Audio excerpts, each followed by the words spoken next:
Welcome back to Good Morning Vail. There's a lot of great books out there to read, whether you're talking about health, with well-being, if you're talking about self-help kind of things. And my next guest, Nadine Haruni, is an author, and her style of books is geared more for children, but the way I look at it, it's more about well-being and real life experiences. Good morning, Nadine. Good morning. Thank you for having me on. Well, thank you. We were just chatting briefly before the show, how you'd been on a few years ago, and it's so nice to have you back. Thank you so much. It's so nice to be back. So your series of books, again, children's books is kind of the category they go in, but when I've gone through and looked at Frida the Frog, and then you've got a new one coming in, the Hat Diaries book, all of these are related to real life experience and those difficult conversations that we may need to have with our children and maybe even with each other. What was your inspiration? Exactly. So the Frida the Frog series, it is geared for children, but it's meant to also be tools for parents and teachers and psychologists to open up a door to conversations that might be uncomfortable or difficult, reminding kids that families look different and that no family is any less special. So the inspiration for me was me going through all of the situations that Frida and her family went through with my kids and not really knowing how to approach the topic or start the conversations with them. Yeah, that was going to be my next question on, with most authors, something very close to the heart really inspired this. And I know with your family, because you've got a blended family and some things like that, and the LGBTQ+, how did those experiences really get you into writing these, and how did you craft your book? So when me and my children, when we went through a divorce, I didn't feel that there were any wonderful books out there that really spoke to kids in a way that wasn't scary for them. So that was the inspiration for releasing, and I just brought the cover to show you, Frida the Frog Gets a Divorce. And then we became a blended family, and we didn't necessarily look like a traditional family. Some of the kids looked like me. Some of the kids looked like my husband. So I thought it was a good way to broach the topic of diversity, and that was the inspiration for Frida the Frog and her new blue family. And then we moved from Manhattan to a suburb, and it was difficult, and my kids had to deal with changing schools, changing houses, and any kind of life change is scary, not only for children, but for I think many adults as well. So that inspired me to write Frida the Frog is on the Move. And then, unfortunately, we lost my grandma, Helen, and that was the first time my kids dealt with losing somebody that they loved. And I wrote Frida the Frog Says Farewell to Her Fish, where the family loses a pet fish. And it's just reminding kids to remember the good times you had with that person or that pet. And then, lastly, Frida the Frog and the Two Mamas Next Door.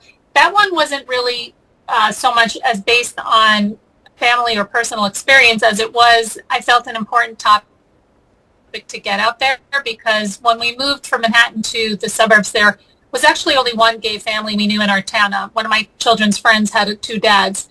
And I just thought that it would be nice to remind kids that there might be other families, not only with a mom and a dad, but there could be two moms, there could be two dads, there could be a single parent household, and it's just reminding kids that parenting comes in many different forms.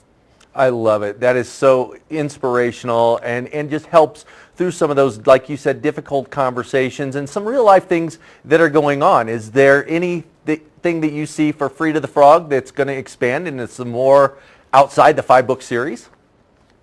There is. As Frida and her family are going to meet other frog families and go through other situations, I sort of put it on hold a little because I'm working on my fantasy adventure trilogy, the Hat Diaries, but I'm planning to write future Frida books covering topics such as adoption, a primary parent going back to work, dealing with any kind of major illness or disability. So again, these are all topics that are very real life based and meant to remind kids that they're not alone.